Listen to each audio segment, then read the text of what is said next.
Ang layo ng ano, no? Ang layo ng ano niya. Tapos yung inaasahan na 20 pesos yung bigas, hindi naman namin inaasahan talaga bumaba yung ganun. Ang akin lang yung parang mabawasan ng kaunti yung ano. Yun naman pala eh. Yun lang talaga. Naging satisfied ka ba sa pamumuno ni Marcos? Or ano yung na-experiencehan mo ngayon na nandito ka na sa Pilipinas? To be honest, sir, nalulungkot ako eh. At the same time, disappointed. Sir, magandang araw po. Magandang araw, sir. And konting ano lang naman, konting katanungan lang. Dati sir, nung panahon po ng national election, sino po yung inyo pong binoto noon? Tanungan ng election dati, na may nakaaway pa ako mga kapamilya ko niyan. Paglaban ko lang si Marcos dati. Si Marcos kasi kami dati. Tapos yung mga ibang kapamilya ko, Lenny sila. Meron namang isko. Pero nagkalitan kami ng ibang pamilya ko dahil lang dyan. Nasa Saudi pa ako nun that time. Ano ka, dati ka palang OFW. Oo. Saang bansa? Saudi ako dati, sir eh. Oo. So tanong lang ano yung observation mo ngayon sa ating bansang Pilipinas? O naging satisfied ka ba sa pamumuno ni Marcos or ano yung na-experiencehan mo ngayon na nandito ka na sa Pilipinas? To be honest, sir, nalulungkot ako eh. At the same time, disappointed. Kasi iba yung expectation namin dati kasi. Ngayon yung dati, iba yung expectation namin dati. Ngayon kasi, ewan ko ba? Hindi ko nakikita yung yung pinangako ng Pangulo ngayon. Ibang-iba sa mga sinabi niya sa nangyayari ngayon sa bansa natin. Kaya ayun, disappointed. Lalo na kaming mga OFW, sa side ko lang disappointed ako bilang OFW kasi akala ko pag uwi ko dito, malaking pagbabago na eh. Ayun. Bali parang karamihan pala sa OFW noon, sa palagay mo, talagang Marcos talaga. Binoto si Marcos. Oo naman, boto ka talaga kami dun. Marcos talaga ang dati sa amin. Malakas. Lalo na yung history ng Marcos kasi yun yung nagpadala tapos dinagdagan pa ng... Oo nga pala, ano pala yung pinaka main reason mo or pinakadahilan mo bakit binoto mo si Marcos? Ano yung dahilan mo bakit siya yung pinili mo bukod doon sa iba? Ayun nga, dahil nga dun sa history nila. Tapos at the same time din dahil din sa pangalan ni Duterte. Ayun, si Sara Duterte ni Vice Sara. Ayun. Kaya parang napag-push siya aming mga OFW yung maiboto siya. Kasi malakas sa amin kasi dati talaga. Pero kung dati tumakbo na presidente si Sara, ewan ko lang kung manalo si Marcos pero sa palagay mo pala talaga medyo kumbaga malabo manalo kung nagkataon siguro tumakbo si Sara. Oo halos lahat ng kasama ko sa bahay puro Duterte. Nga pala, nung panahon pala ni former President Duterte, nung panahon niya di ba nung nandun ka sa, di ba panahon nun nandun ka na sa ibang bansa nun, di ba? Nasa Saudi ka na. So ano yung tingin mo sa pamumuno ni former President Rodrigo Duterte? Compare at this time sa pamumuno ni President Bongbong. Ibang-iba. Sana na-observe siya namin na dati kasi. Ibang-iba talaga sobra. Yung panahon kasi ni Duterte, hindi pa ako nakapag-abroad nun. Kaya kitang-kita ko yung pagbabago nun. Andito ka pa nun sa Pinas? Andito pa ako sa na yun. Nung time ni Pangulong Duterte. Kita-kita ko pagbabago nun. Kita-kita ko paano to ginawa nung time na yun. Paano to pinaganda tong Manila Bay na to. Ayun. Tapos, ayun nga. Yung pagdating naman kay Marcos, wala feeling ko nagsibalikan. Lalo na sa droga, pare ko Nalala sa droga, sir. Nagsibalikan lahat.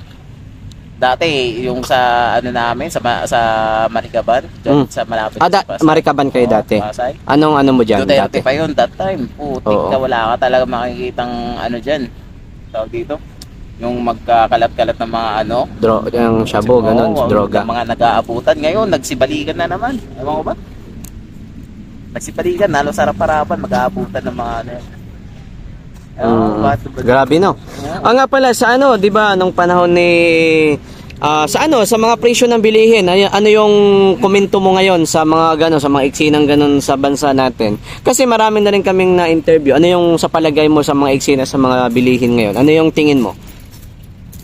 Ang layo ng Ang layo ng niya. Tapos yung inaasahan na 20 pesos yung bigas, hindi naman namin inaasahan talaga bumaba yung ganun. Ang akin lang, yung parang mabawasan ng kaunti yung ano. Yun naman pala eh. Yun lang talaga yung ano namin, habol namin doon. Hindi na kami maasa sa 20 kasi alam naman namin na every parang malabo, no? Parang malabong mangyari ang 20. Yun ang hindi nila naintindihan ng mga kababayan natin.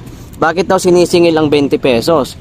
Eh, maging ako din naman, sabi ko nga dati, hindi rin naman ako umaasa dyan. Ang atin lang sana na kahit bumaba ng konti, eh tumaas lalo, no? Ganun pala din ang ano mo. Yan yung ano namin dati talaga. Akala ko nga pag uwi ko ng Pinas, tanda mo talaga pagbabago. Actually, may nabago naman, pero hindi siya ganun sa ano sa expectation namin. Oo. Eh ngayon, 'di ba, kumbaga nagkaroon na ng hiwalayan ang kampo ng mga Marcos at saka ng mga Duterte. Kung ikaw ngayon sa panahon ngayon, saan ka pumapanig? Sa kampo ng mga Duterte o sa kampo ng mga Marcos? Duterte kasi talaga kami, sir. Pro Duterte kami. Kung hindi lang talaga naging tandem si Marcos at si Duterte, that time Duterte talaga kami. Bubuto namin Duterte. Duterte talaga. Yan talaga yung ano na. Ngayon pala, kung tanong ko lang, ngayong parating ang election 2028, which is matagal pa naman, pero kung sakasakaling tumakbo si Vice President Sara Duterte, iboboto nyo ho? Oo naman. Number 1 yun yung kung sakali. Oo naman.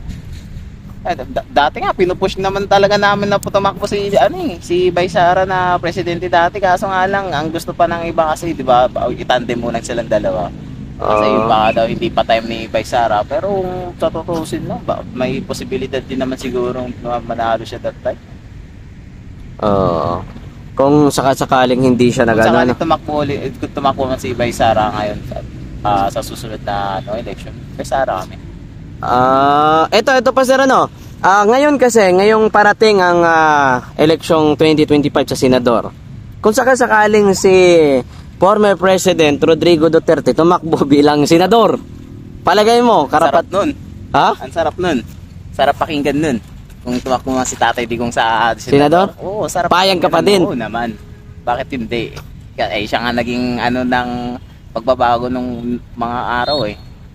Lumipas na taon bago umupo sa Pangulo natin ngayon eh. Iboboto nyo pa din si Duterte kapag tumakbo ng ito pa. Kahit sino mang ni Pangulong Duterte yung parang endorse niya sa mga kailangan iboto. Iboboto namin kasi siya ang nakakaalam kasi kung ano yung mga ugali na ibibigyan na. Yan ang natin.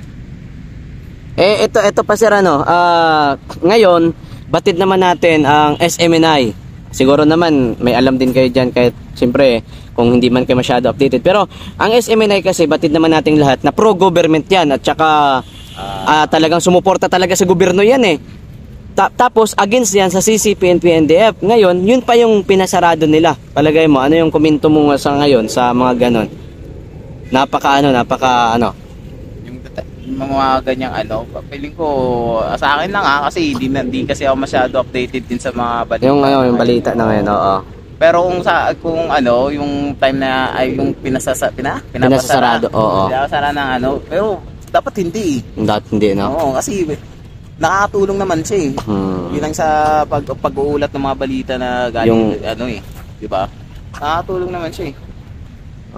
Siguro tapos pasok naman siguro sa standard din ng nakakabayad din naman siya ng mga ito to taga dito din tama. Idol fans ko yan. Ano pa ba yung natin, ano pa ba yung konting pa na wala talaga kayo, di ba? Taga dito lang din, pero siyempre may province na, pero dito din ako sa lang din, Maynila lang din. Ikaw Pans, meron ka bang itatanong? Wala. Tanong ka na? Kung may itatanong ka pa, idadagdag ka? Sa sir, sa mga sa mga project nung panahon ni former president, ano yung mga masasabi mo? Sa mga naging project niya, sa mga naging project na example yung yung build, ano yung opinion mo? Ang katulad nito. Siyempre, sobrang doon, nakaka-proud. Nakaka-proud, siyempre. Sino ba namang hindi magiging proud, diba? Pilipino ka, tapos ang mga project nakikita mo. Yung pera ng taong bayan nakikita nyo, diba? Sino ba hindi magiging proud niyan pa?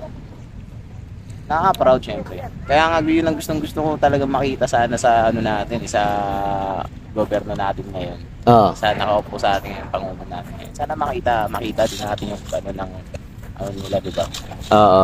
Kasi parang puro si Pangulo ngayon, puro alis. Puro biyahe. Puro biyahe. Yan na nga eh. So, ginagawa niya ngayon dahil nga para sa atin, para makatrabaho sa ibang bansa. Pero parang wala naman nangyayari. Wala eh. Tignan mo ngayon, pagka-uwi ko, wala naman eh. Wala naman nakita, no? Parang wala eh. Natatagalan ngayon, ganun pa rin, matagal pa rin yung proseso sa pag-ano. Pag-ano mo ng abroad. Waiting nga pa rin ng waiting, ilang taon na doon. Oo. Nga pala, syempre, eto, last question ko na to sa'yo. Ngayon, although maging tayo din naman, tayo mga sumusuporta, maging ako, sumusuporta ako sa Duterte. Pero maging ako, hindi rin ako pabor sa nagiging aksyon ng China sa West Philippines. Sino ba naman yung may gusto niyan? Pilipino ka. Tapos ginaganyan yung bansa natin. Diba? Kahit ako din naman, hindi ako pabor dyan. Pero, ganito.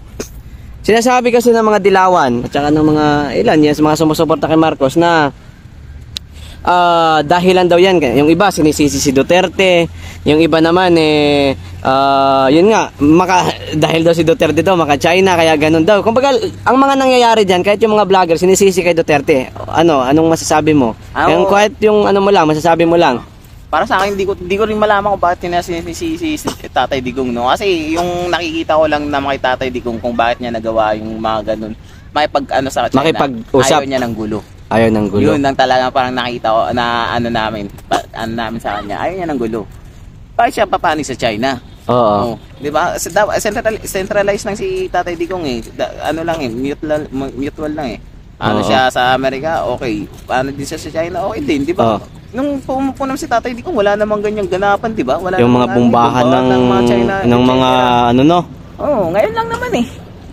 Kasi nang napansin ko kasi kay Pangulo ng mga siding, ewan ko lang para sa akin napansin ko kasi parang pumadik naman siya kasi bigla sa Big America. Sa Amerika, no? Oo. Yung para sa akin yun ang nakakita ko lang eh. Oo. Tayo, wala naman tayong problema sa Amerika. Wala tayo. Siyempre, okay naman tayo dyan eh. Tulong din naman sa atin ng Amerika. Oo. Siyempre, sa kalakaran ng bansa natin, sa ekonomiya. Pero kasi, tama naman talaga yung opinion mo, yung ganun kasing eksena. Kasi ako sa totoo lang yung akin naman kasi tingin dyan, parang ayaw lang talaga ni Tatay Digong ng ganun. Ayaw niya ng gulo. Kasi katulad sa ginagawa kasi ngayon. Una kasi, sir. Yes. Bakit ayaw niya ng gulo? Una, kulang tayo sa gagamitan. Sa sundalo. Diba? Mahina tayo. Aminin na natin mahina talaga tayo. Mahina. Pagdating sa mga pandigmaan, mahina tayo. Kung wala namang tutulong sa atin, wala talaga tayo. Pulbos lang tayo dito. Pero proud tayo na Pilipino, diba? Proud tayo maging andun na tayo doon. Ayaw tayo makagawa ng teritoryo. Pwede naman natin ipaglaban, kaso nga lang in the good way dapat, no? Siguro ginawa naman ng presidente 'yun, kaso nga lang nakikita siguro ng China na mas dikit siya sa sa Amerika. Si Tatay Digong kasi ang panahon na yun parang naging neutral lang siya, no? Oo, neutral lang siya. Kaya nga talagang tama naman yung sinabi mo na talagang ayaw niya lang talaga ng gulo. Kasi katulad niyan ngayon, maging si Atty. Harry Roque, yung mga attorney si Panelo, ang sinasabi nga nila posible talagang maging mitya ng pagkakaroon ng gera kasi posible talaga, sir. Ngayon nga, yung 'di ba nakita mo yung yung balita na pinahanginan na ng helicopter ng China ang ating mga kababayan doon sa nag-inspect lang sa BIFAR. Grabe yun, talagang talagang mitya na talaga ng yan eh. Although parang nandun na tayo sa part na nasadya na yan, talagang belt na nga sa talaga yun eh. Siyempre, ayaw din natin ng ganon. Yung huling resupply boat natin. Pati yun, sinira din nila. Sira yung hindi na rin basta-basta ang mga ginagawa ng China. Dahil nga yan, siyempre, sa tama yung sabi mo kanina, sa parang bigla niyang pagpanig sa Amerika, si Duterte noon kasi, di ba, nag-uusap pa ang president ng China at saka si Duterte. Hindi ako din, sa opinion ko, hindi naman talaga siya sabi na maka-China. Tama yun. Ano lang siya, tinitignan niya lang yung magiging resulta kasi. Advance mag-isip si Tatay Digong eh. Oo. Mas iniisip niya yung kalagayan ng nakakarami. Oo. Yun ang maganda. Tama yun. Yun ang magandang magandang sagot, sir. Ako sa opinion mo, sir, payag ako doon. Maganda talaga yun. Yun din ang nakita ko dati. Kaya nga sabi ko, hindi yan si Tatay Digong, hindi yan sa ganun, kundi tama yun. Iniisip niya lang yung yung tao. Oo. Ano bang kakayahan natin makipag-gira sa China? Ang ginawa kasi Dahil ng... disappointed ko sa natin, sa ng government natin, kawaning government natin, lalo na sa OWA. Naku, naiinis ako nung na-discuss ako sa Saudi, pre. Oh. Sir, tingnan mo ito, na-discuss ako niyan ha. Na-discuss ako sa Saudi niyan. Ang binigay ng sa akin 5,000 for the beneficio ko lang to. Sabi ni Sir Rodel, 5,000? Hindi ninyo, pabaya ang Duterte nyo. Bakit naging pabaya si Tatay Digong? 5,000, sir? 5,000 lang? Maging, Nakuha mo sa OWA? para maging, Grabe pala, no? para maging pabaya. Kaya nakaka-disappointed talaga. Noon, hindi naman nagagaling dati sa South China. Oo. Tatay Digong presidente. Nag-ano din pala talaga, naging na. Kaya ngayon, nakakatakot na ngayon kasi na yan talagang nagagalit na siguro ng China talaga, no? Sobra na. Ayun lang, sir. Maraming salamat po. Sige sir, ingat po. Dalawang Chinese Coast Guard. Ginaano nila, wasak na wasak. Diba?